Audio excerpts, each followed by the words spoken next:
Армысыздар достар, hi friends. Сіздер назарларыңызда ағылшын тілін мотивациялық сөздердің көмегімен үйрететін English plus motivation авторлық жоба бүгін 8-ші сабақ.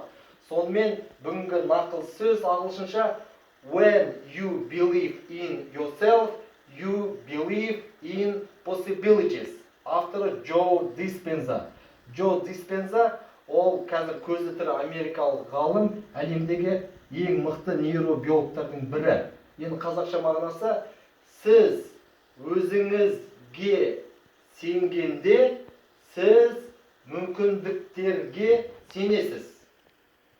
Құрметті достар, енді сіздерге түсінікті болу үшін әр сөзге жеке тоқталайын. Мына жерде when деген сөз бұл көмекші сөз, яғни бұның бұл жерде мағынасы жоқ. Бұл жерде ол мынау сенгенде деген сөзде генде деген жалғаудың рөлін атқарып тұр. You деген сіз, believe деген сену, believe in біреуге немесе бірдеңеге сену.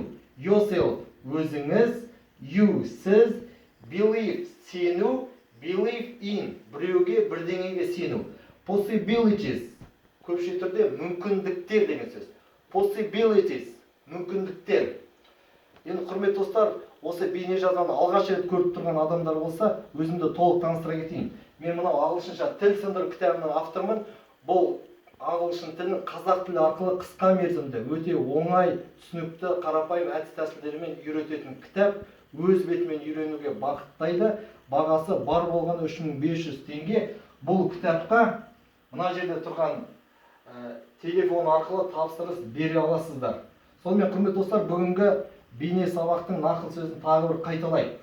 When you believe in yourself, you believe in possibilities.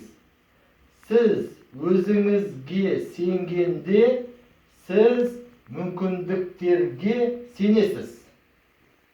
Құрметті достар, осы нақыл сөзді мен тура аудармасымен беріп тұрмын. Біздің өзіміздің ана тіліміз қазақ тілінде осыған ұқсас бір нақыл сөздер, мақал мәтелдер болса, пікірге жазыңыздар. Осы бүгінгі нақыл сөзді жаттап алыңыздар, өмірде қолданыңыздар, осылайша шабыт алыңыздар. Сөздік қорларыңыз молая береді ағылшын тілінде. Құрметті достар, осы бүгінгі сабақты ұнатсаңыздар, лайк басыңыздар, бөлісіңіздер, таратыңыздар. Осы Қазақ English деген YouTube каналыма жазылыңыздар. Сіздерге табыс тілеймін. Good luck!